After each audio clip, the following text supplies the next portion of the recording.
In September 2015, 25-year-old Gayle Newland was sentenced to 8 years in prison. The public has been split on this verdict ever since. Was there enough to charge Gayle Newland of creating a fake relationship with a friend of hers while disguising herself as a man?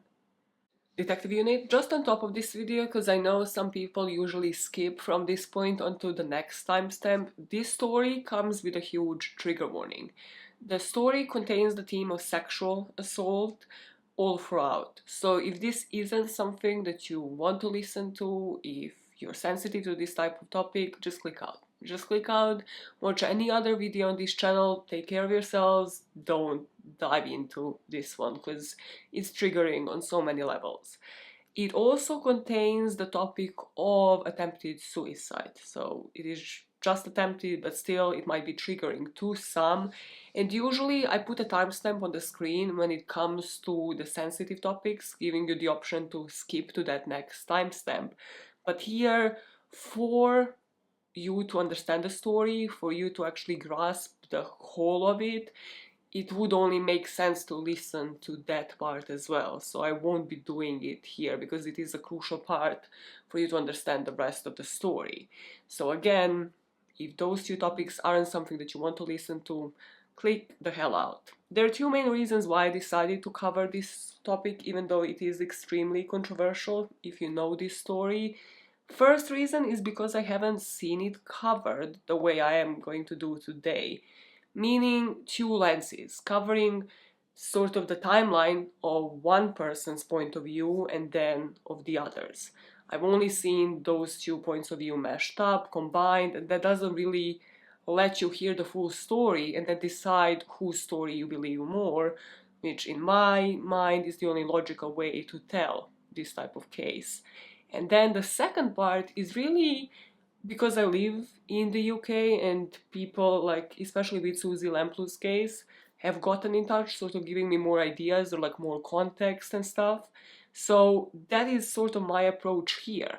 If there are any lawyers in the audience, if there are any lawyers watching this, or anybody really more, I don't know, apt when it comes to law and like more of understanding of the judicial system here in the UK, I really want to understand why more hasn't been shared with the public in terms of court documents, in terms of anything really that happened in trial, in terms of just more evidence. It just isn't available to the public. Even the CCTV that is mentioned I couldn't find online.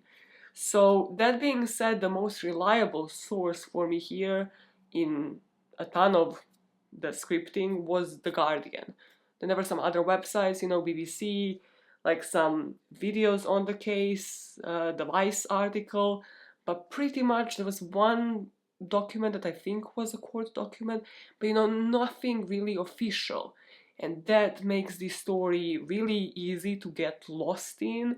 It also makes you believe what you can trust, what can you trust, and why isn't certain information available to the public, because it would clear so many people's doubts.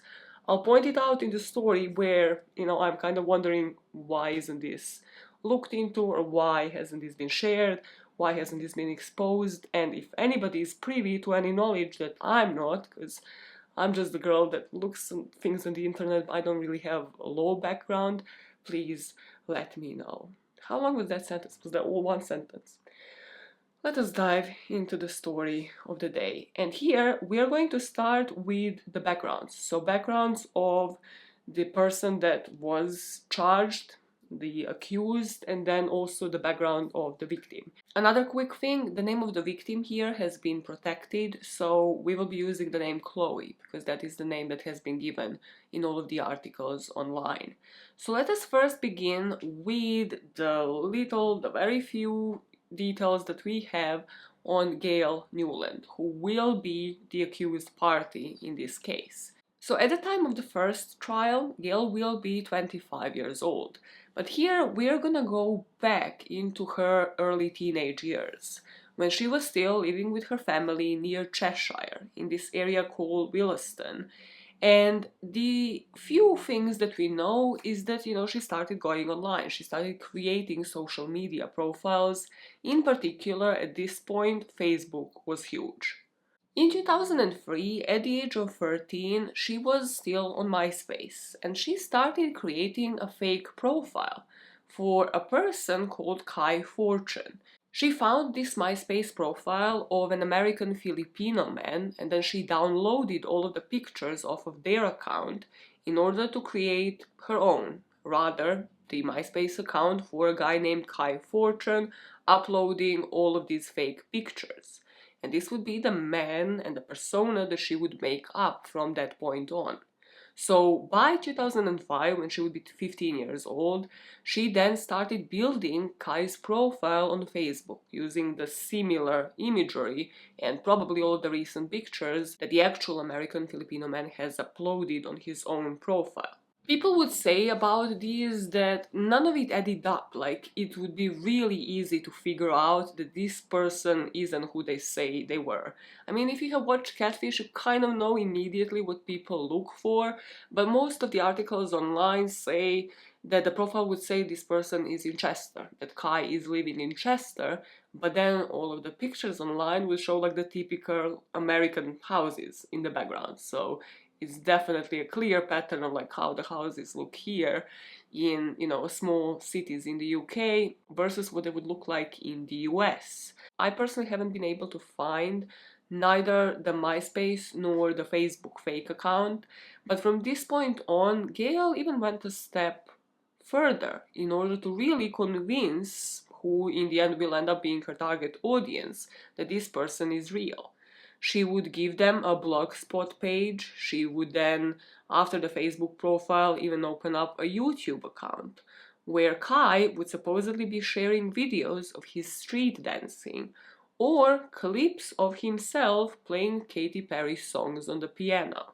At this point, it's been at least 2 years that Gayle has been creating this fake persona and all of the accounts to really support that this is the real person. And there might have been multiple reasons. The main one, and this is something that Gayle would admit in court too, she will actually admit that she was behind creation of all of the fake accounts, that she was taking all of these pictures and then uploading them onto the fake profiles. So this is something that she wouldn't deny in court either. But the reason that she will admit to as to why she was doing this is because she knew even though she was in her early teenage years, that she was into girls. However, she wasn't comfortable with her sexuality, so this was her way forward, to create a fake account and then start chatting with women as Kai Fortune. She would actually say about this that she had gone from primary school, where she was happy, in a mixed one, where all of her best friends were boys, to a completely different environment. She would say that there was a switch, because from that private school, she would then go to a school that was an all-girls school. So she went from one environment that was mixed, where all of her best friends were boys, to suddenly going into a completely different environment in an all-girls school. She said, "I was completely out of my comfort zone. All my best friends were boys at primary school. Then I went to an all-girls school and was out of my comfort zone. I knew I was attracted to girls, but didn't realize what it meant. I didn't know any gay people. You'd use the word lesbian for name calling. So as Kai Fortune, she could enter any chat room, she could go on Facebook Messenger and talk to girls, and it didn't feel wrong. She was only herself, but still pretending and disguising as a boy." Here we speed up to year 2009. And this is again where the gap is in the story, nothing is spelled out. Throughout all of these years, is Gayle Newland online as Kai? Is she making sure to, I don't know, stalk Kai's Facebook profile? Did she ensure that he created one in order for her to then take all of the pictures and the videos for YouTube channel, for, her fake Facebook persona, to basically keep up the act? But we can only presume that that is true because there will be 3 other women testifying as witnesses in Gayle's trial here that will tell about how Gayle actually chatted with them. There would be this woman that we only know under the initial C that met, quote unquote, met Kai online 2 years before Chloe actually started chatting with Gayle, pretending to be Kai. So C would say that Kai sent her the Facebook friend request first, she accepted it, and she says she accepted it because, as superficial as it is, Kai was quite good looking. And she could also see a detailed profile page with a ton of pictures and ton of comments from girls. And obviously Kai would entertain it, you could see that the profile was active. You knew, well, rather you suppose that this would be a real person who is updating the profile quite frequently. And C said that she thought he seemed quite popular, especially with girls. But then, after all of the chats, after chatting all of this time, Kai would always find an excuse as to why they can't meet in person. So at some point, C even responded to Kai, and this would be presented in court. It's times like this I wish I wasn't in love with a fucking ghost. As you could imagine, that would look quite bad for Gayle, as would this next correspondence, because on one occasion, Kai wrote to C, "You're not my girlfriend, just leave me the fuck alone. I'm having a breakdown," to which C would reply, "If I found out the truth, I'd probably hate you. I'm 100% real, but who are you?" I'd like you to take this part where I'm breaking down the witness testimonies with a grain of salt, mostly because I only found them on one source, and that source was Liverpool Echo, this website that has covered this story in quite a few articles. But again, when I see something that hasn't been confirmed anywhere else, I just want to point that out, because yet again, here is, the gap that any lawyers or anybody privy to any information that I'm not might be able to fill in as to why we don't really have that much information.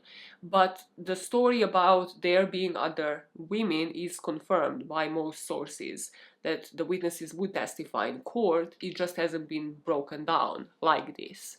So this would be either C or one other witness that would give us a bit more insight into why they would actually continue speaking with Kai, even when they would have any suspicions, even when they would have all of the doubts. Why would they really engage in any further conversation?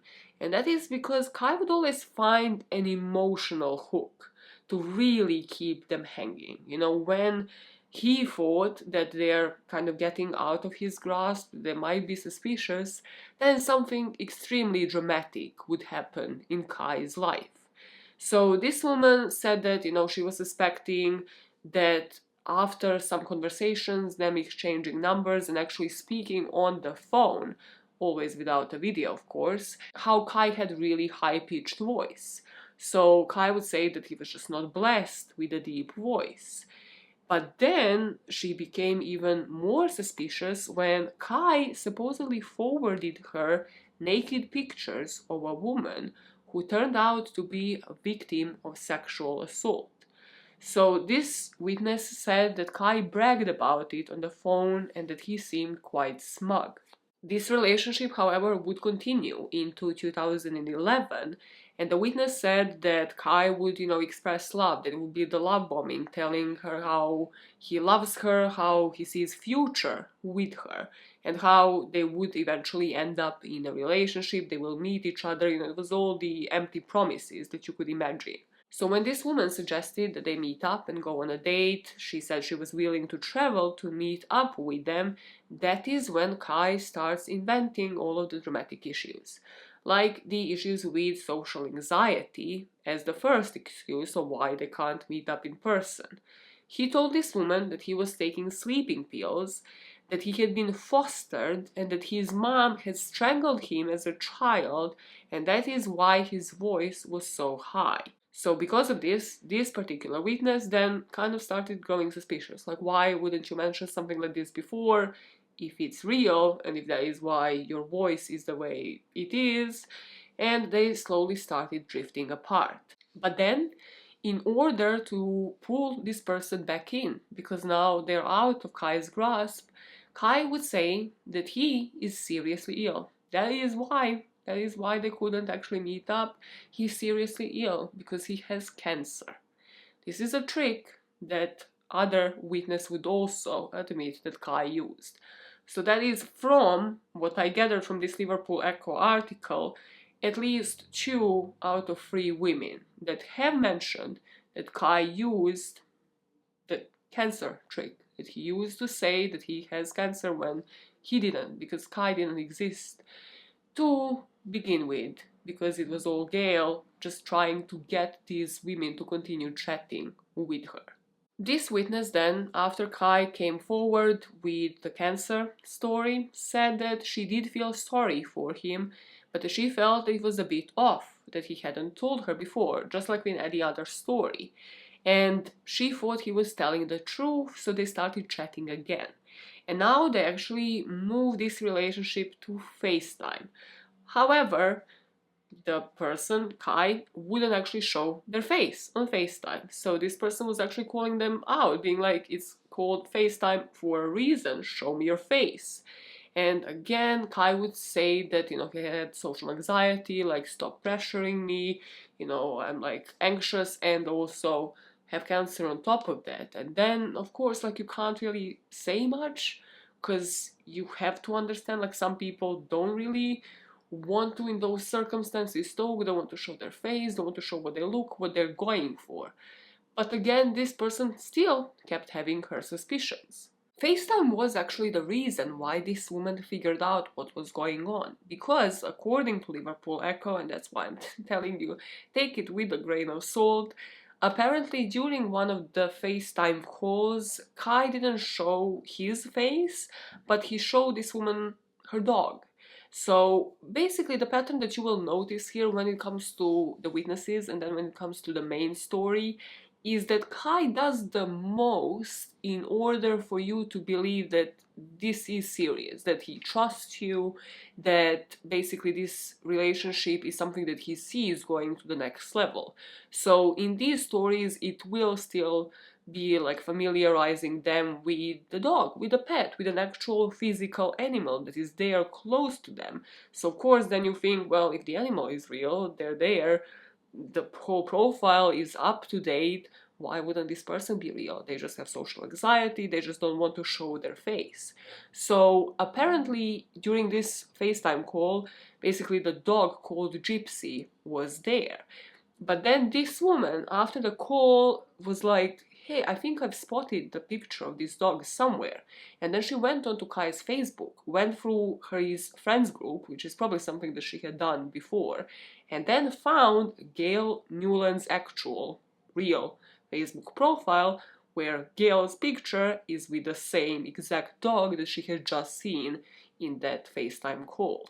Now, upon seeing this witness decided, well, what is the one legitimate thing that I can do? So at that point, you could already hide the caller ID on your phone, and that's exactly what she decided to do. She's like, I mean, this would be super dumb if it works, but it might just work. So she hid the caller ID and then called Kai's phone number, which is the only one she had. She didn't have Gayle's. And upon calling, she was like, can I speak with Gayle Newland? She basically made herself sound like, I don't know, a telemarketer, somebody calling to sell you shit. And Gayle, on the other end of the line, said, speaking. And that is when this person just knew. She called Kai's phone, and Gayle was the person answering and admitting that she is the one. So that is when this person just excluded herself out of the situation and like completely stopped communicating. But according to Liverpool Echo, if we are to trust this source, this would be in late 2013, which is when Gayle would already have been under investigation for the offenses that we are going to speak about in a couple of minutes that would lead to her trial. So this is when already the core relationship between Gayle and Chloe would have been happening. So that means that Kai was still chatting with other women on the side, trying to, I don't know, continue any other relationship that they had going on. Again, one source and one source only that had stated this.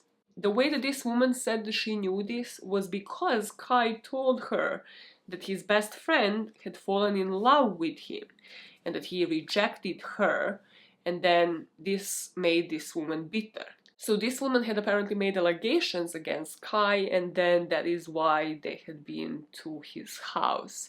At this point, this woman had already had her suspicions and then finally cracked the code after that phone call. So this is why that situation had dwindled.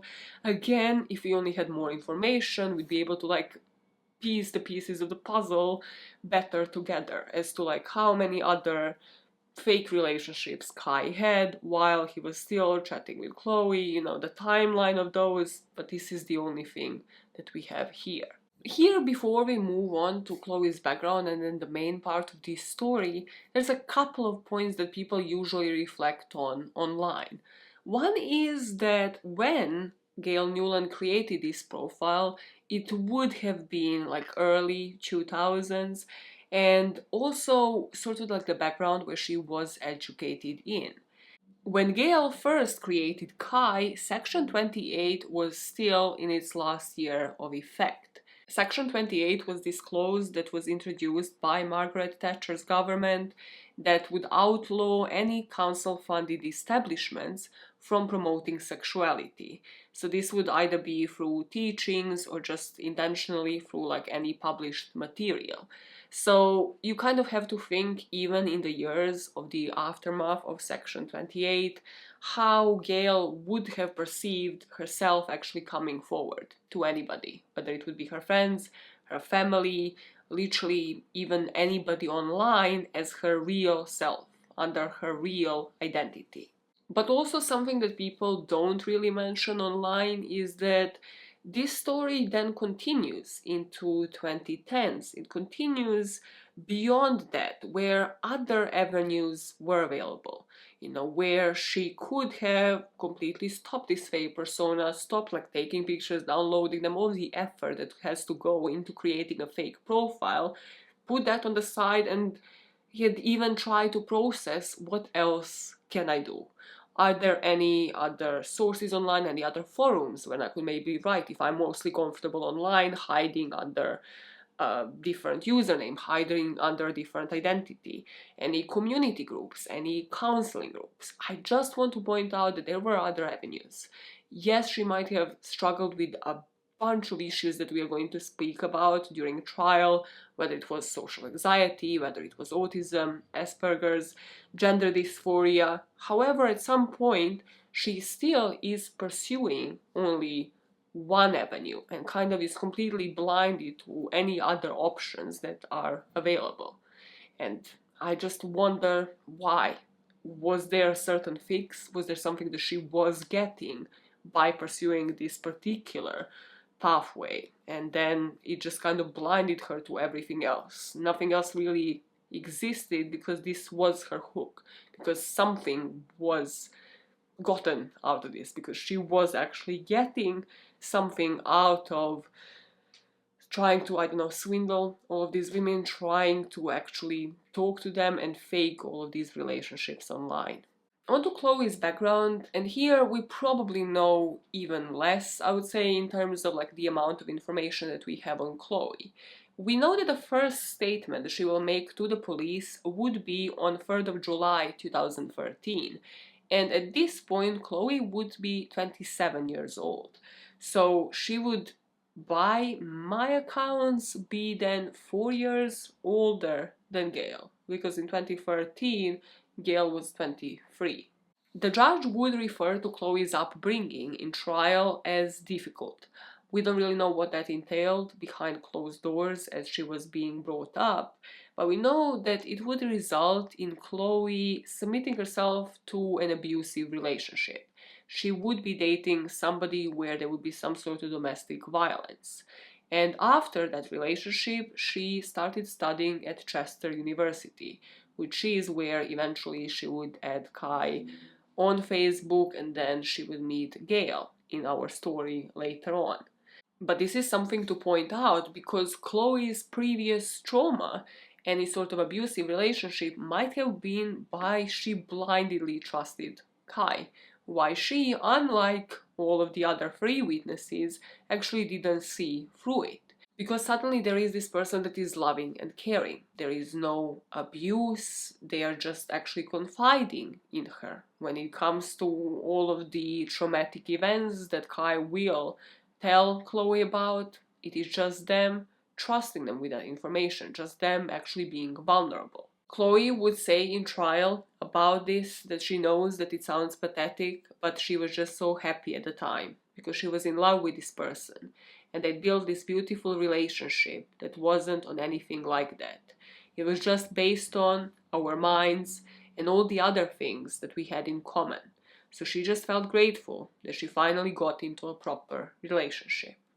And people analyzing this case would say that if somebody had had traumatic or abusive relationship in the past, based off of that, they wouldn't have a reliable internal model of what a healthy relationship would look like. So they wouldn't have anything to compare it to, meaning that they won't have anything that would help them recognize when their partner is behaving in unacceptable ways. We now go into the timeline where Chloe would finally cross paths with Gayle Newland. And this would be Gayle's side of the story. So according to Gayle, the two of them didn't actually meet through Facebook. Apparently Kyle's profile still existed, as we will learn throughout this story, but Gayle would meet Chloe in a club. Rather, this would be a gay nightclub called Gender Blender. And this nightclub would be organized by the university-run events, so they would have like weekly events at it. And from what I have gauged online, it was aimed at mostly gay men. So rather than like wider LGBTQ community, it was mostly aimed at gay men and like it would have drag shows as well. However, Gayle is somehow more comfortable now, even though she still resorts to that online persona and hasn't deleted that profile or anything like that.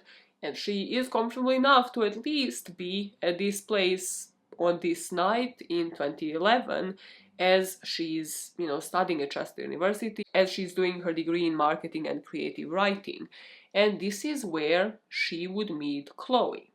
According to Gayle, the couple, so the two of them, would discuss sexuality related struggles that they would both be going through, and for the first time ever, Gayle would feel comfortable enough to open up about her alter ego, telling Chloe how she used that fake profile, how she used Kai to talk to girls. In The Guardian, it is actually pointed out that as Gayle would tell this story on the stand, that she would get more confident. Like all of her tics and like all of the nervousness would just go out of her. So I just wanted to note that because I think there is something in that.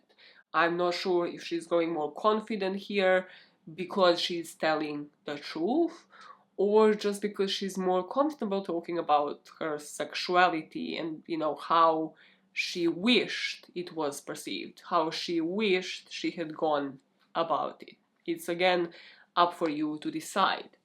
So that night, apparently, Chloe asked Gayle if she was gay. And Gayle said yes and claimed that Chloe told her she was gay too, struggling with her sexual identity. And for the first time, she shared the coping mechanism that she had established up until then, and that was the fake profile of Kai Fortune. So when Kai sent Chloe the Facebook friend request a couple of days after they met in Gender Blender, Chloe was fully aware that this was an alias. She wasn't being duped because she knew that Gayle and Kai were two different people. From all of the articles online, I have seen the wording of Kai asking Chloe to be friends on Facebook. So I just wanted to point that out because, yes, it goes into Gayle's version of events of the two women meeting up in the club and, then adding each other on Facebook. We'll speak about why, the bizarreness of it all in a second. But it also would potentially go into Chloe's version of events, which is Gayle as Kai following the same old behavior, the same old pattern that she did with so many women online, just adding her without Chloe meeting, without Chloe having met with her in person. So that Facebook ad happened because apparently, according to Gayle, Chloe would be more comfortable with having this supposed heterosexual relationship with somebody, at least in her mind, at least through Facebook, by adding Kai on there and having all of those chats between the two of them. While in person, she would be with Gayle, it just would be as a friendship, and that relationship wouldn't be public.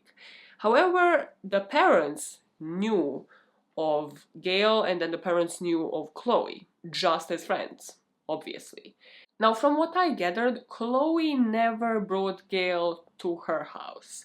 Again, just from the background, I don't really think that she was in great relationship with her parents, and she would also tell Gayle that, you know, she was kind of craving for the middle class upbringing that Gayle had had. But the other way around would happen. Like, Chloe would meet the Newland family, she would meet Gayle's parents. And according to the articles, even when Chloe would have any issues with her landlord, Gayle's dad would speak to the landlord on Chloe's behalf, like basically pretending to be her own dad. So the parents actually liked Chloe, they accepted it, and by most accounts, they didn't actually know that the girls were dating. They just thought, you know, they were friends at that point. Gayle, in her account of events, won't really point out, at least from what I have read, when this relationship turned sexual. Like, how long did they wait, or anything like that. And I think that was done for a reason, as it would be done for a reason in Chloe's account of events, and that is to show that everything, you know, was flowing as natural as humanly possible, even though it is still very much bizarre. Because she would tell the courts that she didn't know what to do when the relationship was to turn sexual, because she was a virgin, and because of that, Chloe was the one to suggest that Gayle buys a prosthetic penis.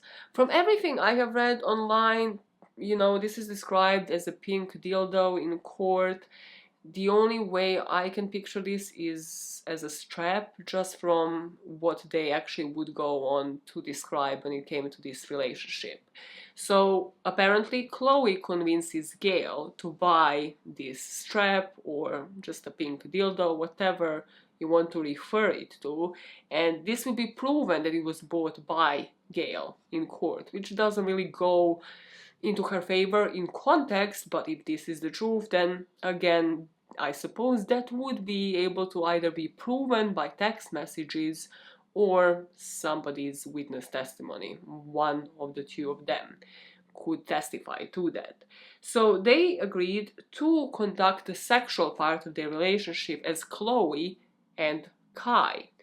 And Gayle's justification of that was that this is because both of them still struggled with their sexuality, that they were two stupid girls experimenting. It felt easier and it was a bit of fun. It kept things exciting. A bigger reason for Chloe is that she had told everyone she was in a relationship with a man, and for whatever reason, that was a big thing. Beyond the sex toy, what Gayle would also admit to in the first police statement was that the two of them would use a blindfold. Rather, that Chloe would have a blindfold on at times, and then at times it would slip up or they would take it off. So that would lead us to the supposition that Chloe would know that she is sleeping with Gayle. However, then in court, she said the complete opposite. She said that there was never a blindfold. Gayle said that she lied in her initial statement to the police in order to allow Chloe a way out. She didn't want her friend to be portrayed as a complete fantasist, and she never believed that Chloe would actually bring this to trial. Because, of course, according to Gayle, everything that Chloe had brought forward would be an absolute lie.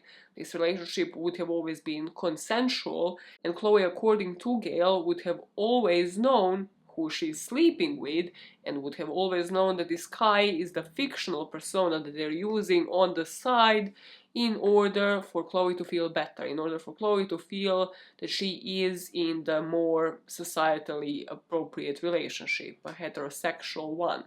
So she would say, at trial that she was still in love with Chloe, and she didn't want her portrayed as a total fantasist. She never for 1 second thought that this would go to court, and she especially never thought she'd come to court and look her in the eye and say the things that she did. The second that Chloe decided to do that, everything had changed.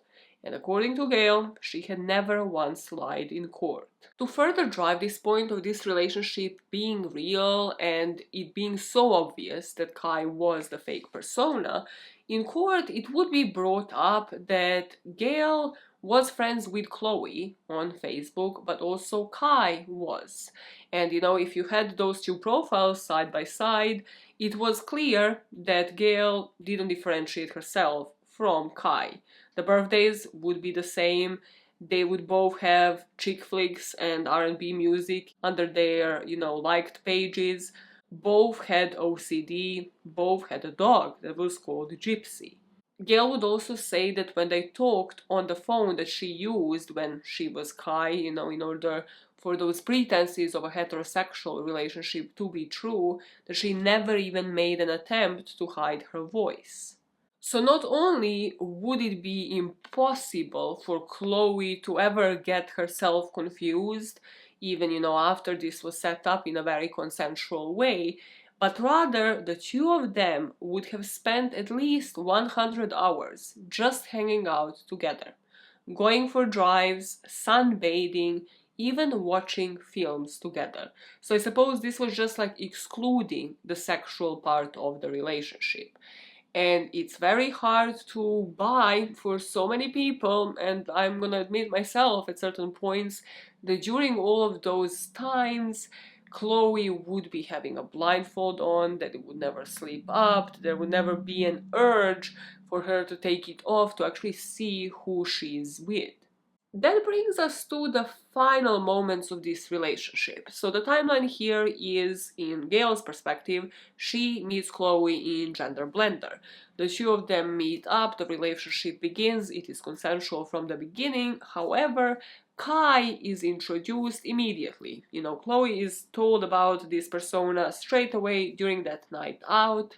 She knows of him, and then when Kai sends the friend request, Chloe is aware that Kai is this fake persona and it has been created because Gayle is uncomfortable with her sexuality. So the relationship proceeds, it turns sexual, they spend insane amounts of time together, and it is unbelievable, according to Gayle, that her friend would bring her to court for this, because in her mind, well, everything was out in the open, and this relationship was as consensual as it could be. Now, in this relationship, this blindfold and the way that sexual relationship was conducted will be where this next point leads. Because the whole accusation that Chloe would make was that during one of the encounters, as the two of them were engaged in a sexual act, she would have her blindfold taken off. She finally was like super suspicious. We'll talk about it in a few minutes. Like something went off and she was sort of prompted to take that blindfold off finally. And when she did, well, she realized that this is her friend Gayle that is sitting on the bed with a strap on. And she freaked out, she left that room, and there was CCTV footage about the two of them arguing on the streets. About this, Gayle had to say, "I don't believe anybody would wear a blindfold for the period," she's saying. In the scenario, she's saying, "I don't believe anybody would not be able to tell the difference between a male and a female. And I don't feel anybody would not be able to tell that it was their best friend." And about the argument that the jury would see in that CCTV footage, Gayle would say that that was because on that day they actually had a conversation. Rather, Gayle just told her, this is ridiculous, like we have been hiding this for so long, I'm going to tell my parents the truth. That, the two of us aren't just best friends, but rather are dating. And that is why that argument ensued. So you can see that CCTV footage now from two different angles. It could be supporting Gayle's story, that this argument had ensued, that then, both of them just stormed out to the flat, the two of them argued, and then went their separate ways. Because, of course, Chloe still wasn't comfortable with this relationship. And, to point that out, you could have that whole strap situation, the blindfold that was used, the fact that there was the whole fake persona still in between, really, the two of them, the fact that basically Gayle introduced Chloe to her parents, she was accepted there, but the vice versa never happened. Like, there are points in this story that support Gayle's account of events. Or you could see it as Chloe finally realizing that she has been sleeping with the person that she didn't think she was sleeping with, that she thought she was having a relationship with Kai, while it was actually Gayle all along. And what would be the strongest points in Gayle's version of events would be all of the hours that they spent together. All of the receipts of any text messages, any email exchanges, any Facebook messages between Gayle and Chloe that we just don't have on the record. And even beyond that, if they could prove that they spent over 100 hours together, whether it is speaking on the phone, watching movies, because of course that would then completely sort of contradict what Chloe would later say. But the weakest point for me in this story is this whole motivation for why that outburst had happened, why that had been caught on the CCTV camera, and what will come out of it. Because, why wouldn't Chloe just deny it? I'm not sure about anything about Chloe's childhood, we just don't have that information. But from what I've read, she might not have had the best relationship with her parents. Why would she suddenly be so incensed by it? Why wouldn't she just deny it to her friends and family? For me, the worst option, the worst escalation out of this is bringing this to court. It might have never even seen the light of day, how many court cases never even reached a trial.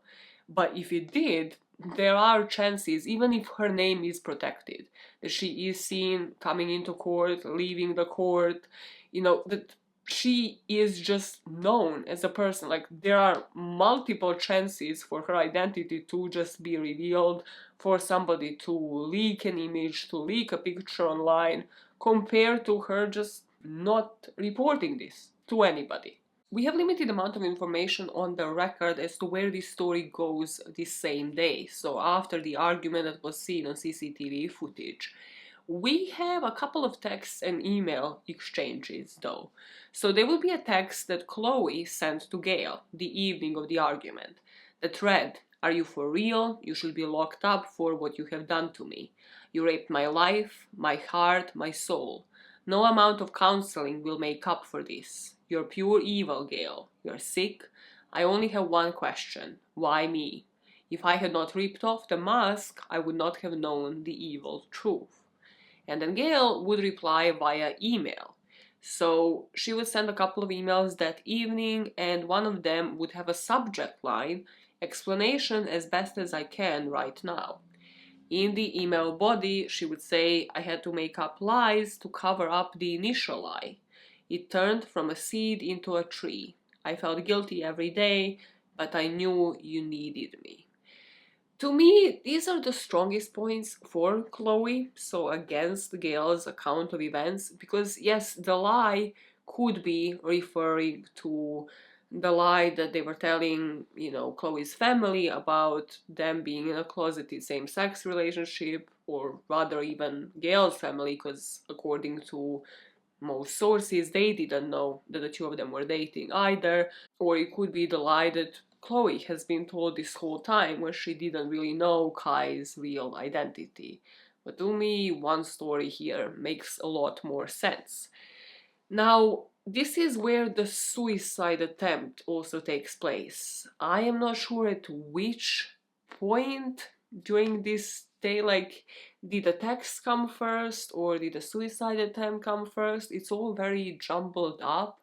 But here, Gayle tried to throw herself from a canal bridge Luckily, she survived and she only had a broken leg out of this. And when the emergency services, when the paramedics would be called to the scene, they immediately went to attend to Gayle to try to prevent her from hypothermia. And they noticed that she was wearing both a woolen hat and a swimming costume. And Gayle would here tell the police officer, "I have done something I shouldn't, and now my friend can't forgive me." Again, questions: why call her a friend? We will speak now about Gayle's version of events, so that swimming suit might actually make more sense to you as to why she might have been wearing it on the day, if this suicide attempt did indeed happen on the same day, which for most sources I believe it did. I just don't know the sequence of events as to, like, did the emails and the text exchange come before, or did she attempt to commit suicide before, and then, because she survived, this is where the emails and the text messages come into play. In Gayle's timeline now, the person that she had called friend with the paramedics, but that she wanted to actually come out with being in a relationship with to her parents, has now accused her of sexual assault that will eventually bring to the charges and to the trial. So let us speak about Chloe's version of events. According to Chloe, the two of them, Gayle and Chloe, never met in Gender Blender. They would meet in person, but it would be later. So that meet at the gay club never happened. Chloe would always say that she was heterosexual, that she was straight, but she wasn't homophobic. Like, she would have just come clean if she was ever to actually have a girlfriend, be bi, be interested in women, but she just wasn't. So this just was purely not true. Rather, she said that Kai sent her a friend request on Facebook, and that is where they started chatting. She thought he was quite handsome. And in a couple of months here, again, I don't know exactly when this happened, but they even got engaged. However, they got engaged before they ever met in real life. So Chloe and Kai would not meet up in person for over a year. And it is during that year that Kai would offload all of the issues as to why they couldn't meet up. So it started off with a car accident. Apparently this was a disfiguring car accident that obviously affected Kai's confidence, how he acted in public, and that is why they at first didn't want to meet up with Chloe, even though Kai actually attended the same university. So he told her he was at Chester University as well, and Chloe was quite desperate, to meet this boyfriend of hers that was at this point just an online relationship. In the aftermath of this car crash that disfigured him, Kai also told her that the doctors discovered he had a brain tumor. Now, this would have been spaced out. So after a couple of months of speaking online and again on the phone, where Chloe would think that this person had a really high-pitched voice but wouldn't really make any connection, they would be becoming closer and closer. Eventually, the brain tumor also developed into a heart condition, meaning that now Kai also had to wear this nozzle that was attached to his heart. So his chest would be bandaged, and he also had to wear a compression-style suit in order to regulate his heartbeat. So sort of maybe like a swimming suit or something similar to make somebody buy into all of these conditions. In court, Chloe would say about believing Kai on all of those fronts that she was a pathetic and naive idiot who had the worst judgment in everything. But if you truly think about this, I don't believe that Gayle would have offloaded, if this version of events is true, would have offloaded all of these conditions just sort of like one day after the other. It would have probably happened across some time to make it more and more believable. And then, just like in the stories of all of the witnesses that testified in court, well, you have to think like, I'm not going to be pressuring this person. And when you think about Chloe's background, she was in an abusive relationship. She's now having somebody who loves her, who feels for her, who is comfortable enough to tell her about all of these conditions. She's not just going to, try to make this person distressed, try to react in a different way. She now has a happy relationship from her own perspective. She might have been, yes, desperate for love, to find something like this, but now she has it. So she doesn't want to ruin it. She doesn't want to rush it until this person is comfortable themselves. And here is where, if this version of events is true, you can also see how Kai, rather Gayle, does this in such a critical way yet again. Remember with the witnesses when I told you that there's always a moment where they kind of make you believe, like, you know, you're still special, like, look, there's a dog, like, you have met my dog, like, how come that I'm then not real, because you would never even suspect something like this. So in Chloe's story, this wouldn't be through Gypsy, rather Kai would end up introducing Chloe to Gayle. Soon enough, Gayle and Chloe became friends online on Facebook.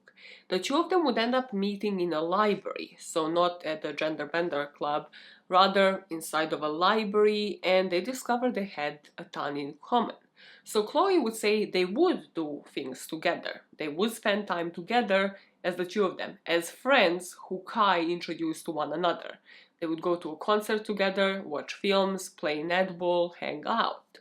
And the thing that she liked most about Gayle was that Kai trusted her totally.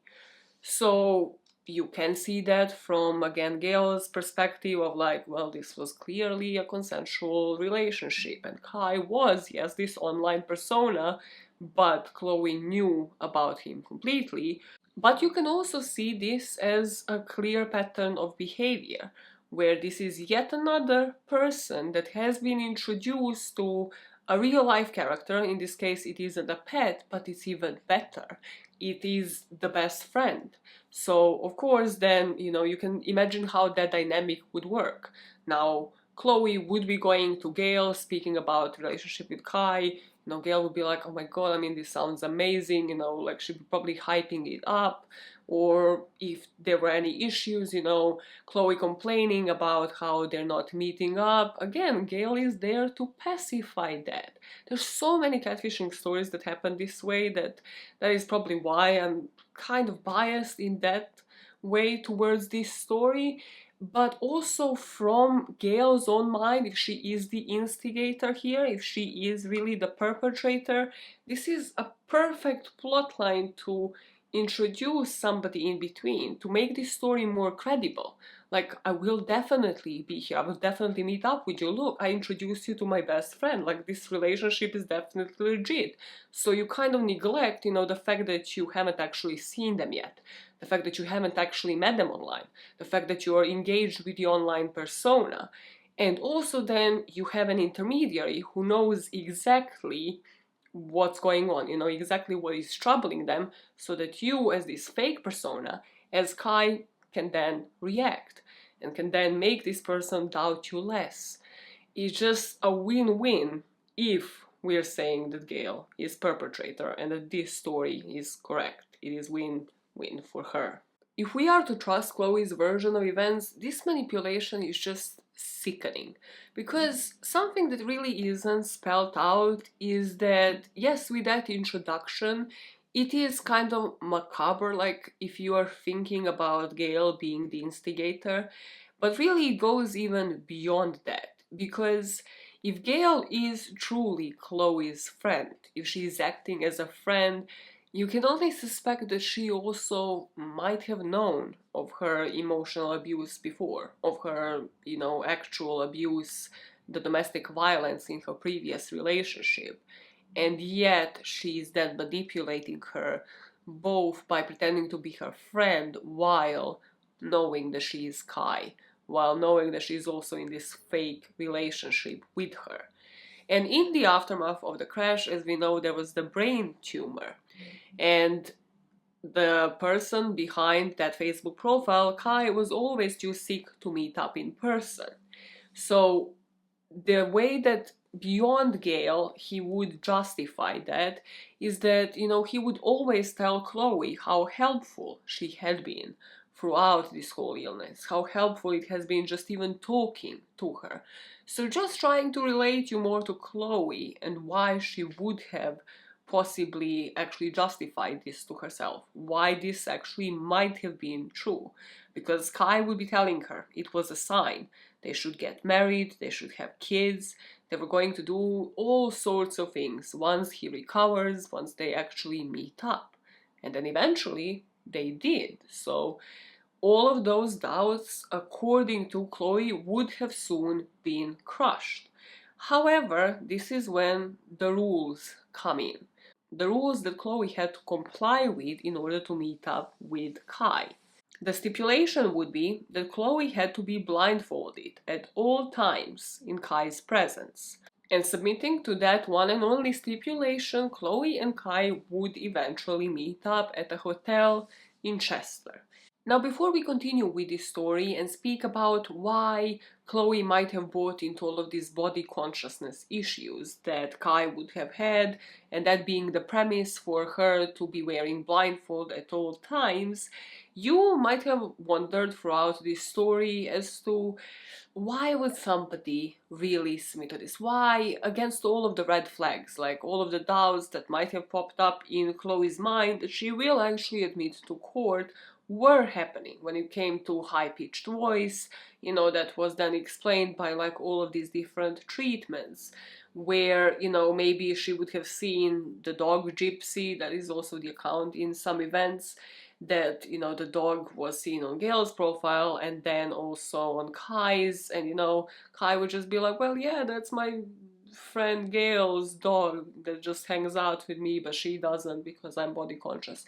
All of that, like all of the red flags, why she might have actually ignored them. And here, this story reminded me of two things. One is the Sweet Bobby podcast. If you haven't listened to it, listen to it, please. I actually made the person that suggested this case to me. By the way, Terry, legend. Follow Terry on Twitter. Terry, make yourself known on Twitter if you want to. I haven't asked her for the permission to actually include her handle here, so if you want people to follow you on Twitter, post your Twitter handle in the comments. She actually suggested me this case. I was like, what is going on? I have actually heard about this case on Red Handed podcast a while ago and have always felt about it the way that I do today. However, I haven't heard from it since, and I completely kind of forgot about it, and then Terry brought it to my attention again. And when I was researching it, I really got reminded about Sweet Bobby podcast, because this is a podcast of a real case where a woman has been catfished for, I think in that case it was like 6-7 years, where again she hasn't seen this person ever, and was all of this emotional blackmail, all of the conditions that might have then prevented them from seeing them, but also then made them feel like shit if they were to, ever actually say something or break up with them. All of that mesh, and I basically told her to listen to it because it's such a messed up podcast. You should all really listen to it. It reminded me of this case.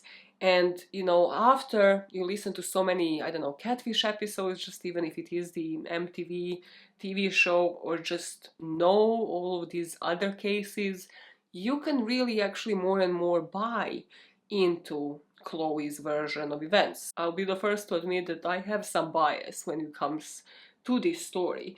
But then, if you can't even relate to it from that point where, I don't know, you have the knowledge of all of these other stories, or you think this would never be me, this could never happen to me, let me level with you. Have you heard of the boiling frog analogy? So let's think of a simple example that might have happened to you on some level. So the boiling frog analogy is the presumption that, if you were to put a frog in a pot of boiling water, the frog would immediately jump out. But if you were to put it in cold water and then slowly warm that water up, the frog wouldn't realize and would eventually be cooked to death. So here the analogy is that this happens to people when it comes slowly, when the change comes slowly, when you don't notice that you are being cooked to death, metaphorically yourself, in the situation that you are in. In Chloe's story, we aren't talking about a one-night stand where somebody just manipulated you to, I don't know, wear a blindfold because it could have been a kink, it could have been whatever. it wasn't like that. It happened over time. It happened for over a year before they would meet. Usually the boiling frog analogy is used to refer to like sinister threats that develop gradually rather than immediately.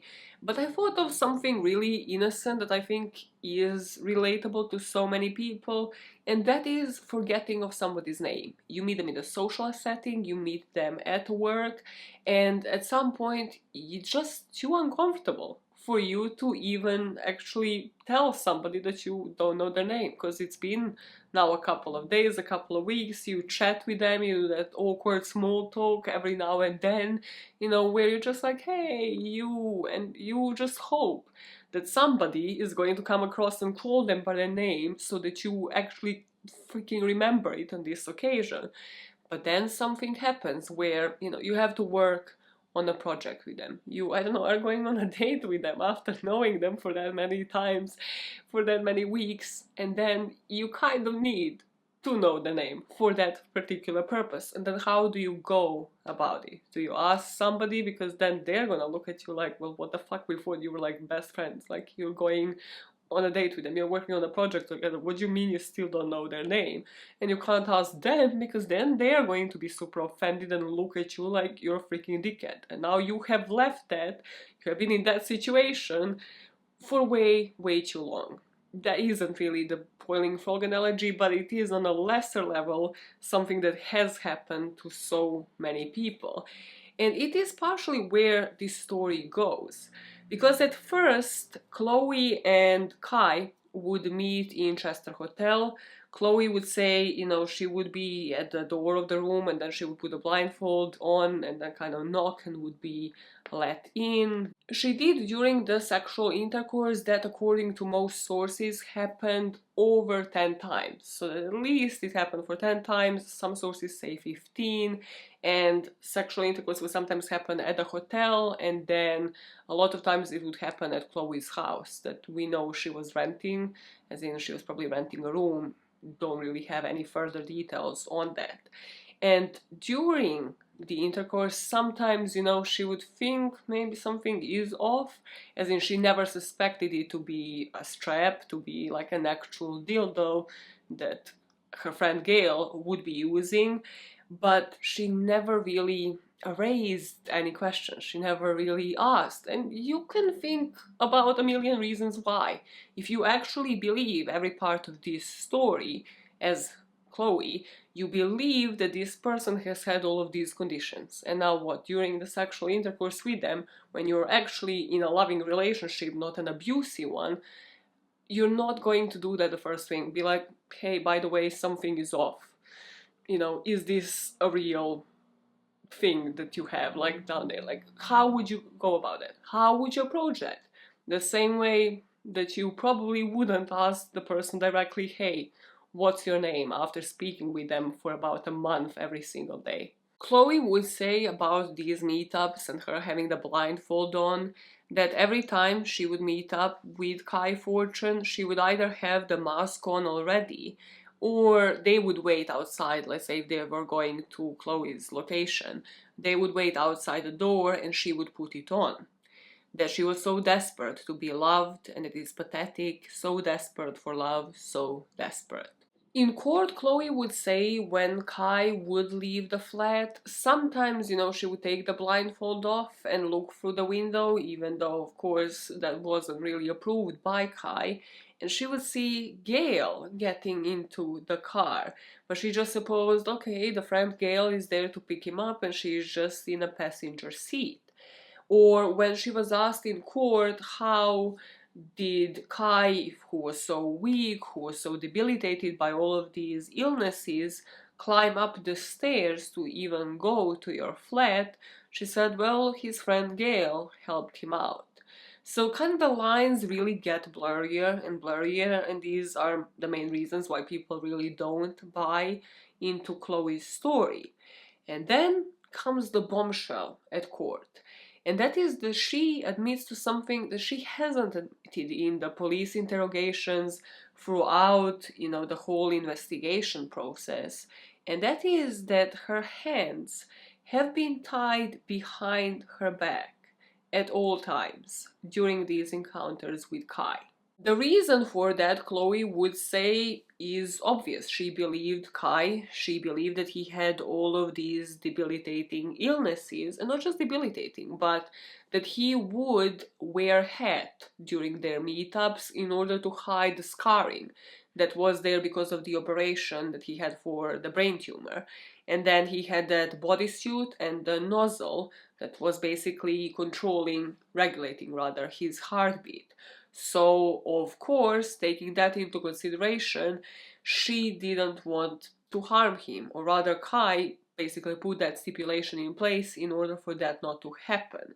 So, during all of their meetups, she had to have her hands tied behind her back. Now, the question here is, why wasn't that information offered up straight away? Chloe responded to this, saying that she must have forgotten it because she was suffering with PTSD and depression. In the grand scheme of things, it wasn't important if he did it once or twice. I don't remember little details. And then, the defense lawyer says, but you said it was every time. So, as I pointed out, the strongest and the weakest points in Gayle's case, this one would be the strongest case for Gayle that she would have in this version of events. Because Chloe also had suspicions, like all of the other witnesses that testified in court. The same dog Gypsy, that was across both Facebook profiles. The voice that apparently was too high-pitched that she had suspected might have sounded like her friend Gayle, that she also spent a lot of time with. But then, on one day in June of 2013, after the two of them have at least had sex for 10 plus times, something finally went wrong. For whatever reason, on 30th of June 2013, during their sexual intercourse, Kai requested for Chloe to lick it, referring to the dildo. So here, if you believe Gayle's story, then Chloe was privy to the information that this was a strap this whole time. Or again, if you are believing into Chloe's account of events, which is where we are at right now, she did so, she proceeded to do so, and then immediately felt that something didn't feel right, referring to the testicles. And so in different sources, this is stated in different ways, but in most sources, it is said that Gayle was sitting on the bed during this. And then at some point, Chloe decides to remove the scarf that was tying her hands and then remove the blindfold. And I don't know, Gayle doesn't notice, doesn't stop it, doesn't take the strap off.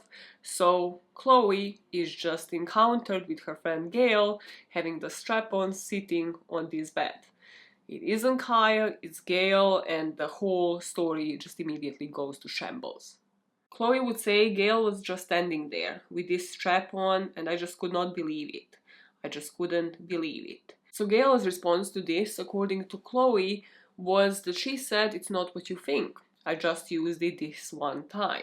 To me, what I can't comprehend in this story, and it is probably the weakest case for Chloe, is didn't she say in court that her hands were tied behind her back constantly? So were they just not tied tight enough?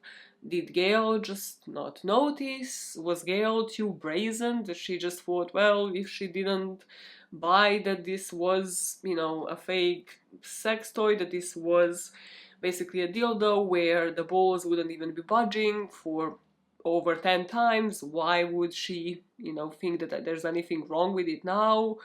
I just can't comprehend this whole part, but for me, because of, her hands being tied behind her back, according to Chloe at all times, this just doesn't make sense. Like, either Gayle would have noticed and stopped it from happening, or wouldn't have basically said it that way, or maybe something just clicked in Chloe's head. Maybe something just actually clicked in her head and she was like, fuck it, I just need to confirm this for myself. Then that argument ensued, and at this point, well, Gayle is in the swimming suit with a hat on, with a strap on, And Chloe, I believe, was naked here, so she kind of like completely lost her plot, saying basically that she needs to get her clothes on and get out of the house. And Chloe was saying that she felt like there was a stranger who'd had sex with her inside of the house, to which Gayle would say she's not going to hurt her, and then Chloe would say that she doesn't even know who she is, she's a psycho that messed her up. Now, this is where they had the CCTV footage of the two of them just arguing in the street once both of them got dressed. And they're either arguing because Gayle just told her that, she wants to come out to her family, if you believe Gayle's side of events, or because Chloe just discovered that she was actually sleeping with a girl. As mentioned, we have the text between the two of them, the text from Chloe about Gayle raping her life, her heart, her soul, that she's pure evil. Why her? If I had not ripped off the mask, I would not have known the evil truth. And then Gayle responding via email with the explanation as best as I can right now, saying that she had made up lies to cover up the initial lie. This lie, as we have said, can be debated in two ways. It could be, that Chloe is scared that Gayle is going to expose the relationship to her parents, then, her own might find out, the whole town might find out, and then on the other end, it can be that Chloe's version of events is that she didn't know that Gayle was Kai. But the proportion of the reaction just doesn't make sense. As I mentioned, if it was about the exposure, well, why would Chloe then decide to report it, to expose it that way, to bring this to trial? But even beyond that, in that message exchange, Chloe is saying that Gayle should be locked up, that she raped her. The rage just isn't proportionate to Gayle just wanting to expose her. And what she's saying then doesn't match up Gayle's response. And even when Chloe texts her about the mask, and then Gayle just doesn't really react, it is the lack of the reaction that confounds me here. Because in Gayle's version of events, blindfold did sort of exist, and then, she would have taken it off, but then in trial, she was firm that, the blindfold was never actually there, and she just didn't want to expose her friend as a fantasist. This is why I'm telling you these stories in such a way, where it's like one point of view and then the second one. So we spot exactly the gaps, and this is one huge gap which doesn't go into Gayle's favor, because why is she not reacting to the whole mask thing that Chloe mentions in her text? The exact sentence being, if I had not ripped off the mask, I would not have known the evil truth. It could be metaphorical, and that could have been some sort of defense, but again, it doesn't make sense. If somebody was to text that to you, and you are in your head sure this person, has been having consensual sex with you, there has never been a blindfold of any sort, there has never been any sort of mask to impede that from happening, to basically for them to have a reason to ever say anything like this, wouldn't you be like, what the fuck, what are you saying, as your first reaction, rather than saying, oh, I have, had the initial lie and then I had to lie more to support that lie? Because in my head, that correspondence fully supports Chloe's account of events. In this timeline, we then have one of the few uncontested facts in this case, and that is the attempted suicide by Gayle, because of course paramedics would have been called, so that would have been on the record. And, the prosecution will be saying, well, this is her admitting guilt, whereas in Gayle's defense, you can see that maybe, this was the one real relationship that she had had, that then, she hastily maybe wanted to come out to her parents, and Chloe reacted in such a way, and now that is never going to be a possibility. People will point out here the swimming suit that Gayle would have been wearing during that suicide attempt. Like, why would she be wearing the swimming suit unless this was part of, everything that she would be wearing when seeing Chloe during, their sexual encounters. And also she would tell the officer on the scene when the paramedics were there, I have done something I shouldn't and now my friend can't forgive me. Why is she calling her a friend? Why can't she even in those situations say girlfriend? Like, which one is it? It just doesn't seem like it's clear to any of these women after having had this relationship for, over 1 year.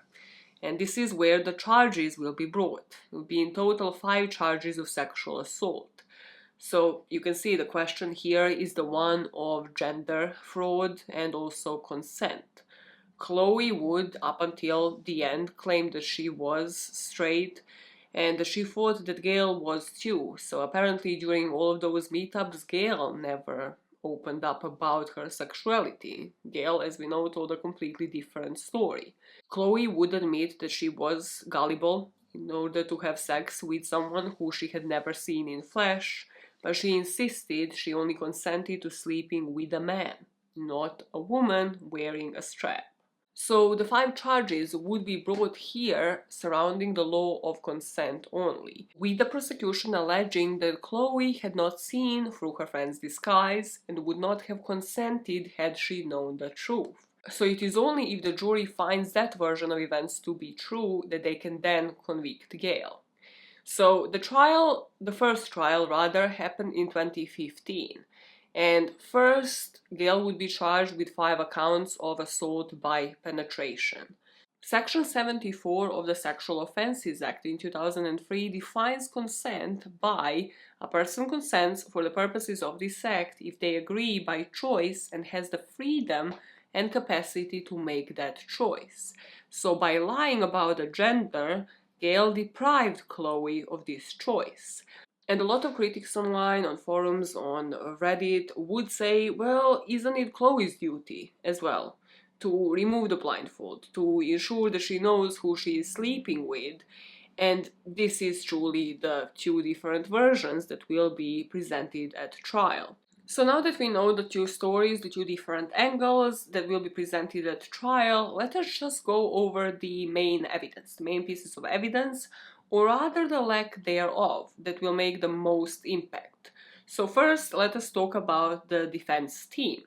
Now, the defense team really tried to portray Chloe with that sort of perspective in mind, where she should have known, she should have figured it out, she's a grown-ass person, she was older than Gayle, and she had previous relationship with multiple partners. Basically, they were saying she should know what the real penis and the real balls should feel like. And even beyond that, she hung out with Gayle, as Gayle, in person, that, the 2 of them befriended each other. And then, in the bedroom, she would have been able to basically notice, based off of the smell, based off how they walk, based off how they behave. She should have been able to feel that she's in a presence of a woman, of her friend. Not just any woman, but like of a friend that she had also befriended and known her mannerisms, known how they behave, known the sense of smell, everything. And to that, I understand that, I think this is why this story is so unbelievable to so many people. But when I kind of stopped, paused, and thought about this, yes, I know, my friends and stuff, when they walk towards me, even though my eyesight is quite poor and I'm not wearing glasses, I know just by the way of walking, how, they behave, even after some time, how they walk behind you, you just know, okay, oh, this is this person. But in all of those instances, I have had the visual first, for probably substantial amount of time before, you hone in on all of those things. And here, if we believe Chloe's story, she never had that. She never saw Kai in flesh for her to then be like, okay, cool, yeah, this is, typical Kai behavior. Beyond the human presence, they would also have the dildo, they would also have the strap-on in court. And according to people who were present, it's just, you can almost smell the rubber. It was huge, the lawyers really wanted this done discreetly, but it just was impossible. It was a pink dildo, it was just on the table, it was large and thick with the testicles that didn't move. So, once people then had that image in their mind, the story that Chloe was presenting kind of became more and more unrealistic, and rather, this would be some points for the defense team. To counteract that, what the prosecution would later say was that for all the times that Kai and Chloe would be engaging in sexual intercourse, Chloe was penetrated with something that she didn't consent to be penetrated with.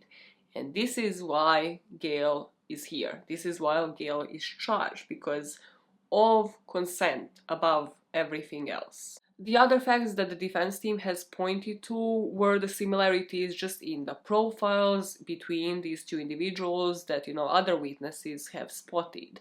Like the same birth date, the same dog, that even the accents and just voices will be similar. And then when they put Chloe on the stand came that bombshell of her hands being tied behind her back that whole time, which she just didn't tell earlier, and all of the other murky stories where, she would look out of the window and see Gayle leave, or she would just sometimes think that, I don't know, Gayle was always the person dropping Kai off. It would just get blurrier and blurrier as this trial was to be going ahead. And it made Gayle look like this was always consensual. So the jury would also hear about Gayle's reasons. Gayle admitted she created the alter ego when she was 15 years old, using it to befriend other women, that she had anxiety issues, and that she used an alias to make it easier to forge virtual relationships on social media. She would say the two of them met at a gay club, and it was Chloe's idea to basically reintroduce Kai in this relationship as well, in order for her to be seen as having a relationship with a man, because that would make it believable. She told the court that she did not strap bandages to her chest or wear a swimsuit and a woolen hat in order to hide her experience. And that there were hundreds of hours that the two of them have spent in each other's company with no blindfold, where Chloe had consented to this relationship. Now, going on to the prosecution's account of events, they would hear about the history, about Kai Fortune and his history online, about how this had been happening for years. They would hear the stories from 3 other women, 3 other witnesses, and how, this is somebody who is used to disguise online and engage in role play when struggling with her sexuality. The prosecution team would really put the emphasis on all of the emotional dependence and all the damage that Gayle had done to Chloe. And to really drive that point across, they pointed out to the message exchange between not Kai and Chloe, but rather Kai's invented brother, Miles, and Chloe. So this would happen after, the introduction of the best friend, after introduction of all of these illnesses, that Miles would, whenever Chloe would, complain about the bizarre conditions to Kai and how, they're not meeting up, why they're not meeting up, whenever she would express any doubts, then this brother, Miles, would come in saying that Kai had collapsed and that all this arguing isn't good for him. And then we have that later, reinforced, because when everything is good and when Chloe is believing this story, then Kai is saying how well he's doing now, how she's helping him with his recovery. So it's all of that emotional baggage. And if they have had the receipts here, which I have to assume that they had, right? Lawyers, anybody privy to any sort of, legal system, ins and outs here in the UK, they must have had the messages to support this here. And that's something that I haven't heard mentioned, because if there are all these messages between Kai and Chloe, even if Gayle's story is correct, and Kai has been always there for these chats with, like, the heterosexual men, then why would there need to be all these lies? Why would all of this emotional pull need to happen? Why would Kai need to have tumor, need to have like all of these illnesses? Why would there need to be a message exchange with his brother? Why would all of these things need to happen if this is just like, oh, a happy supposed heterosexual relationship for both of them to feel more comfortable with themselves? Then why is there, proof of the history of all of this? Like, how does that fit Gayle's account of events? About this, Chloe would say, people get raped by males, and it sounds sick, but I think I'd prefer it. I just think of all the stuff I let her do to me, like foreplay, and it makes me feel sick.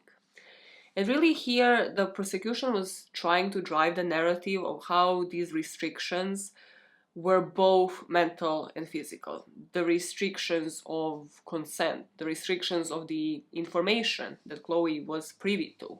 Firstly, there was the actual physical disguise of the head, the swimming suit, the strap, but then also it went beyond that because, the hands had to be tied behind Chloe's back at all times for her not to realize the scam.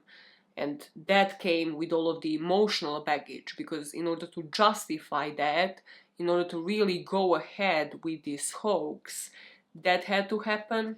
And in order for that to happen, all of the illnesses had to happen, all of the emotional damage, all of the psychological damage for months and months on end. Introduction of Gayle into this whole relationship had to have happened. So here you can see how now when we speak about the verdict and the controversies, the jury going into that deliberation room, yes, has two completely different angles.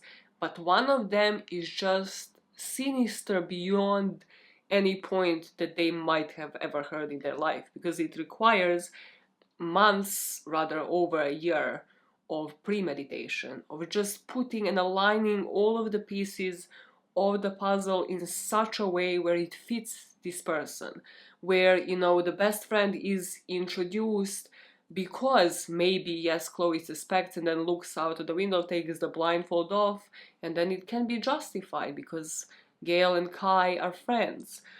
Because then when you ask somebody to tie their hands behind their back, well, you have to have a good reason for it. So in 2015, the jury of 8 women and 4 men would convict Gayle Newland of 3 counts of sexual assault by penetration. So she was cleared of 2 similar offenses because they had taken place in a hotel in Chester, and the defense was able to prove that Gayle didn't buy the prosthetic penis until after those encounters. So in my mind, again, this just isn't spelled out and it's pissing me the fuck off.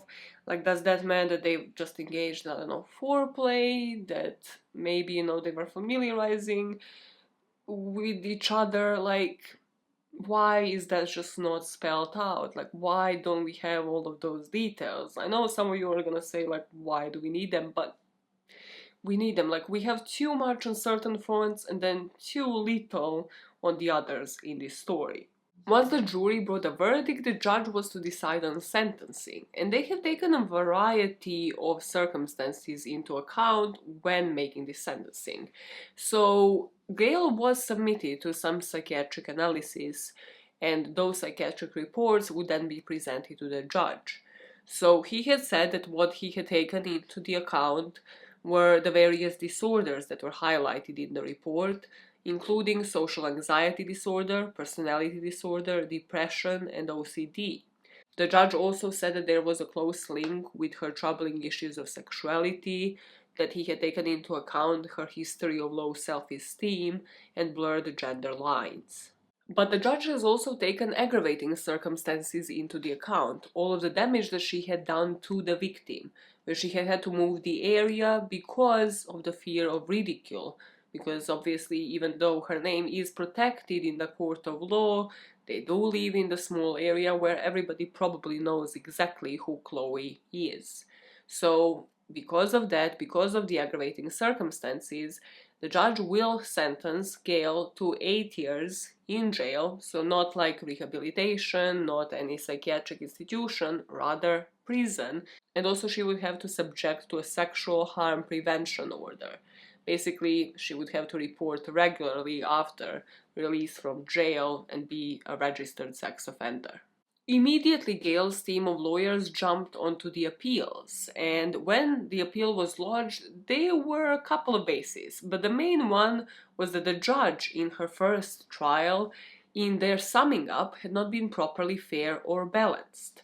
So his last line before sending the jury to deliberation was that the victim was successfully deceived into believing this was full sexual intercourse with a man and nothing less. Now, the successfully deceived part, of course, if you're going into deliberations, then that's in the back of your head. You immediately are like, well, the judge believes that she had been deceived, so the judge believes that Gayle's version of events is correct. But also the intercourse with a man and nothing less has the implications that lesbian sex is somehow lesser than heterosexual sex, and that the harsh sentencing might have been inflicted because of that, because she has been marginalized, because she has been victimized by the court as well. So here, on that basis, they actually dug into the history, the appeals lawyer, and he has found out that the judge in the first trial had also given a 4-year and 8-month sentence for somebody who raped 13-year-olds, and then a teacher who abused 24 boys in the 70s got 6 years and 9 months by this judge, and Gayle, as we know, got 8 years. So these judges' sentences came into question here, and why did Gayle get so much more, even though he did have the psychiatric reports and he did have all of these mitigating circumstances? This meant that after having served 11 months in prison, Gayle would end up being released. Well, rather, the charges would be overturned. And then, as the Court of Appeals granted her bail under certain conditions, Gayle got out and she found a job, she returned to work. But then the second trial would come about, and during that trial, Gayle would be found guilty again. She would receive lesser sentence, but during that trial, something else came to light.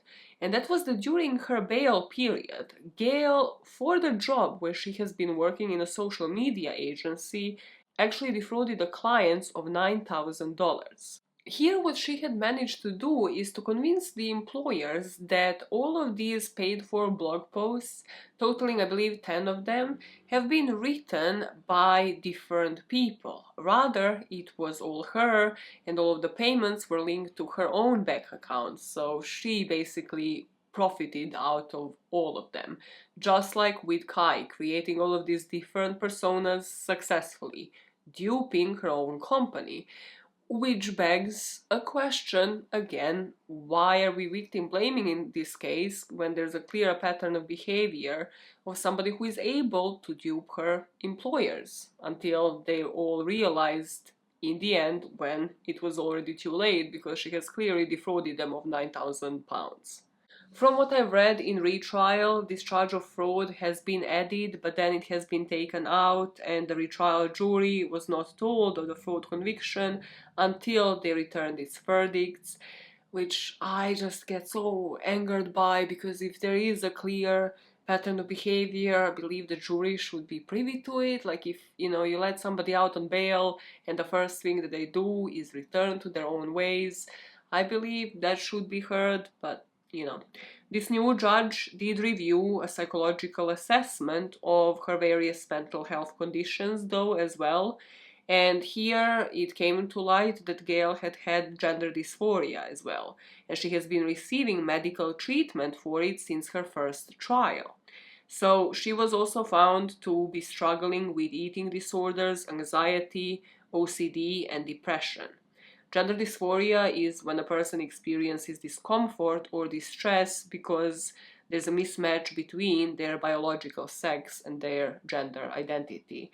But through both of the trials, Gayle has identified as female, so that's why I am referring to her as, she, her, rather than they, them. There was no reporting allowed during the second trial, so here we don't have much information. But what we know is that she will be found guilty again on 3 counts of assault by penetration after having sex with a partner who believed her to be a man. The judge here would sentence her to 6 years in prison for those 3 counts, adding 6 months to be served for the fraud charges. So apparently here the jury wasn't the one to decide on the fraud charges, rather it was the judge.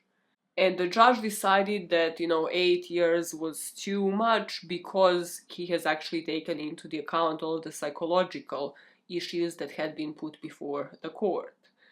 From what I know, Gayle is still in prison. I haven't seen any articles saying that she is out. If my math serves me right, she will be out in 2023, so like next year at some point. And at that point, she will be in her early 30s, and she is set to remain on the sex offenders register for the rest of her life.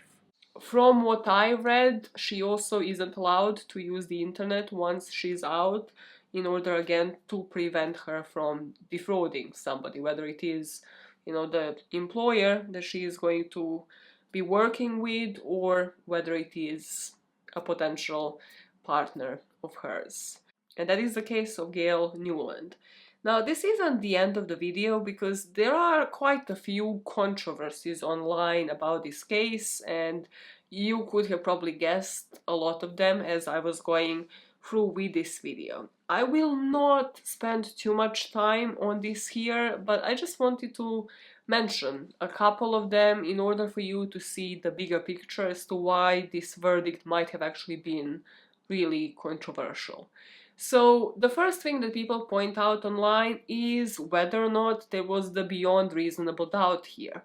Whether there was enough information here for a trial to even take place. And if everything I have been telling you until this point is all of the information that we have on this case, and trust me, I dug every single freaking article that there was online, then the reasonable answer to that would be no. I also refuse to believe that there were no other texts, no other receipts, no phone calls. From what I've read, phone calls have also been played in court. So there's clearly information that has been presented to the jury, that has been presented in court, that we just don't have access to.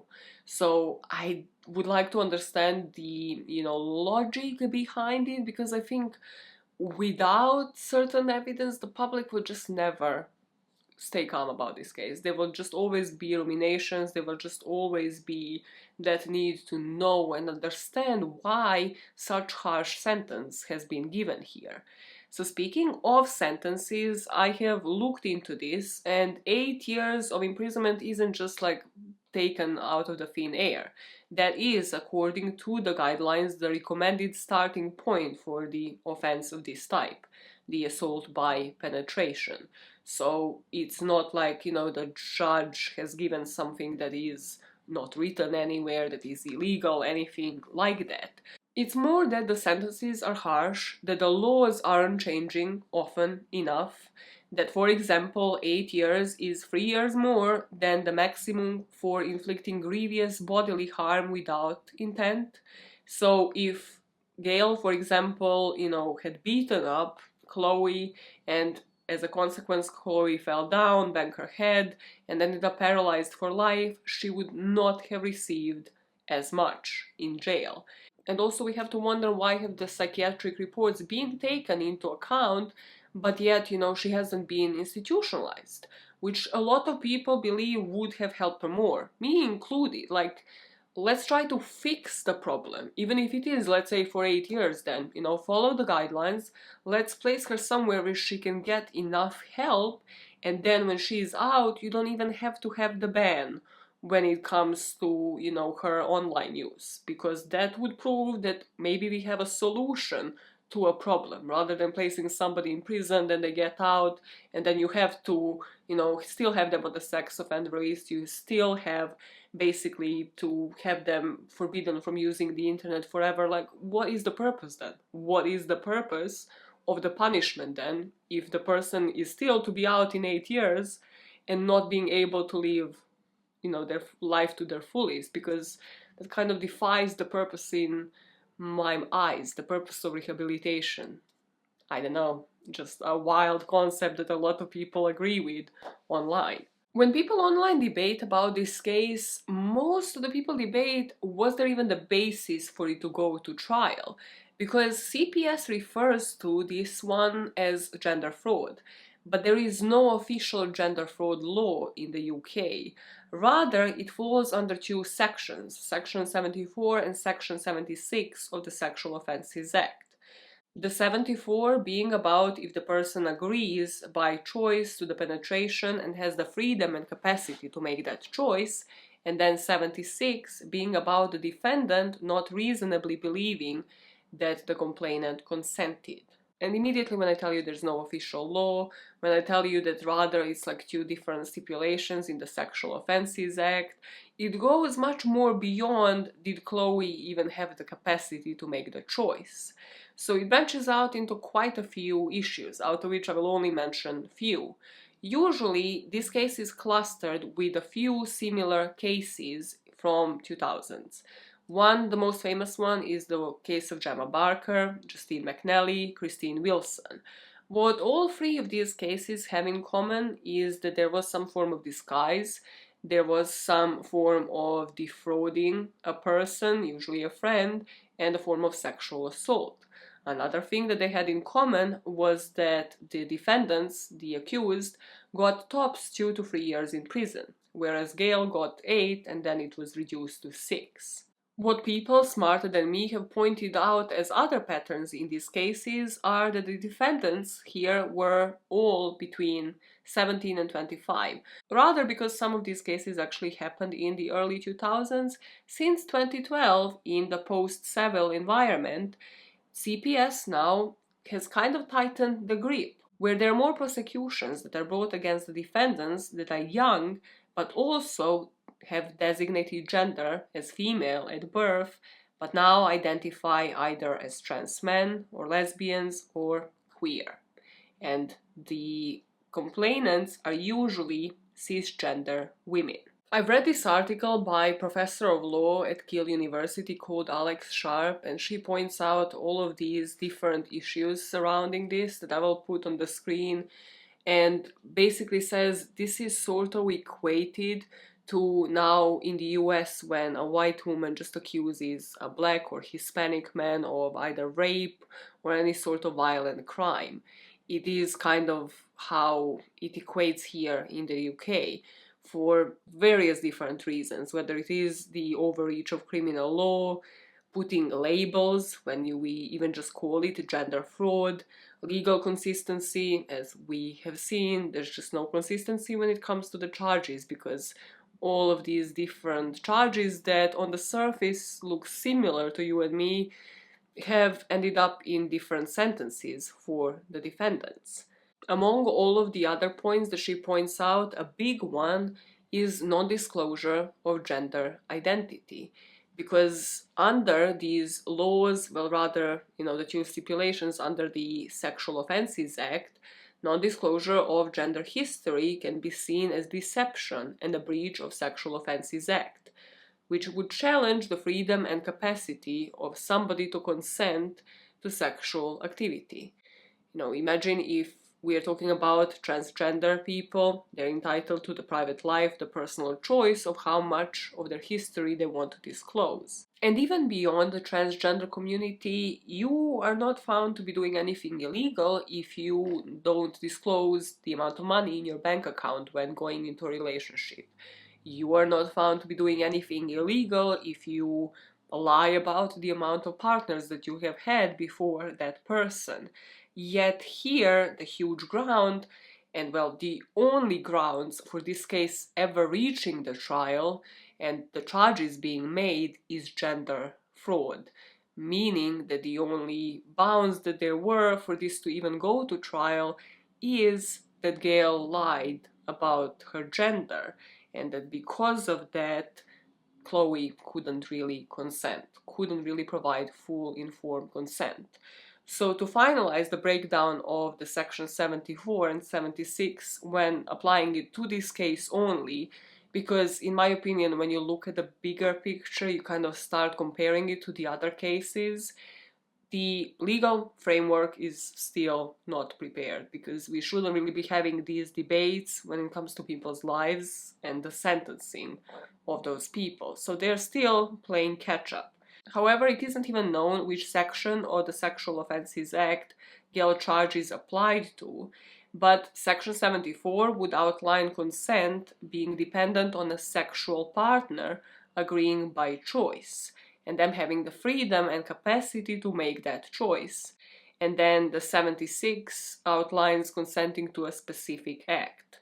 And why both of those charges would apply in Gayle's case was also because the sex would have been a completely different act from the one that Chloe thought it was, if we are looking at Section 76.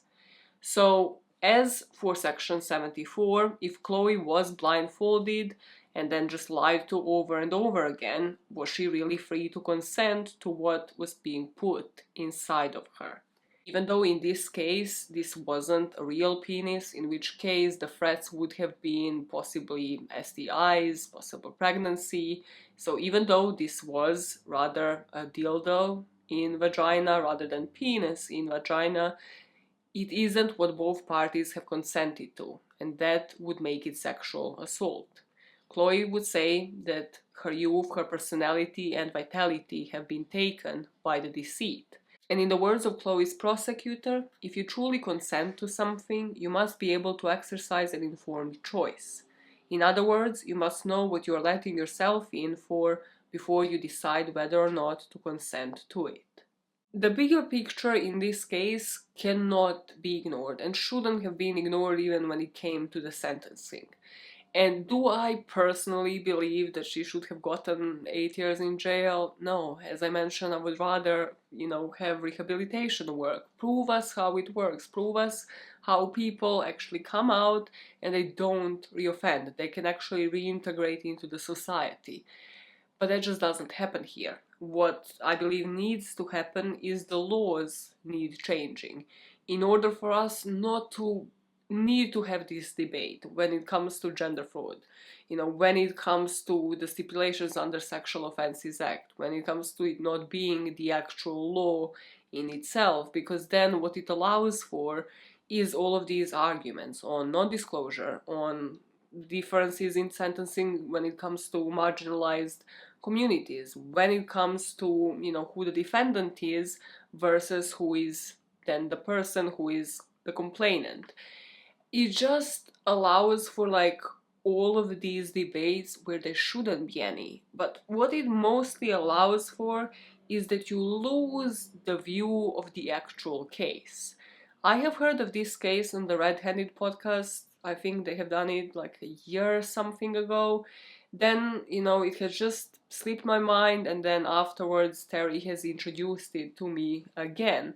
And I remember because I have re-listened to the Red Handed podcast, and ever since I first heard this case, and now even after diving deeper into the research on it, when you hear this true crime case for what it is, in my head there were never doubts of which story I believed more. There were just never any doubts. It always made me feel iffy for all of these other reasons when you look at the bigger picture. But what happens with people is when they, just look at the bigger picture and the bigger issues surrounding the case, they stop looking at the case for what it really is. In Chloe's background, we have an abusive relationship that would have made her more susceptible to any kind of relationship in the future that isn't that. In Gayle's background, we have a clear pattern of somebody being online, creating false identities in order to then chat with women. And this is something that person has also admitted to in court. And then in the aftermath of events, we have Gayle again going online, following a certain pattern of behavior and defrauding her employer. So seeing a bigger picture sometimes eliminates people from seeing how those pieces of the puzzle fit in with the middle story, and make them believe that the crucial part of the middle story, the core thing that we have discussed today, is unbelievable. Now, when you combine the background with the aftermath of this story, which one fits better in the middle for you? Because for me, there has always been one account that fits better, and that is Chloe's. Because you have to think about who has more to lose here, who has a bigger motive in this case, and who does the evidence in this case also support. And when people get lost in the bigger picture, that even when you think about it, was always about the sentencing, it was always about the laws, rather than, you know, the actual case, rather than the actual crime in itself, people lose touch with the case in itself. People lose touch with all of the facts, and a lot of people online, you know, completely believe that Gayle was innocent here.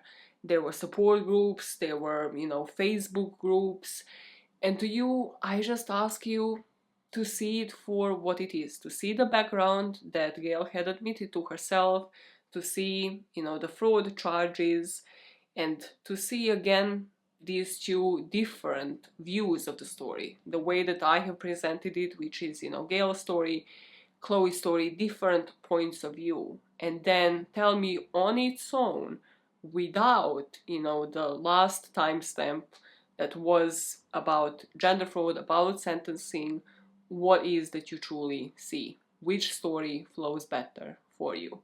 But that is the case of the day. Next week we are finally going abroad again. I know I have been stuck in the UK for the past few cases. We're finally going abroad, and boy, if you thought this case is controversial, oh, the next week we're gonna rage. We are gonna rage. We're gonna rage. And I don't know if you have heard about this case, but boy, it includes some of the most bizarre facts. And yes, I have just told you one of the most bizarre stories out there.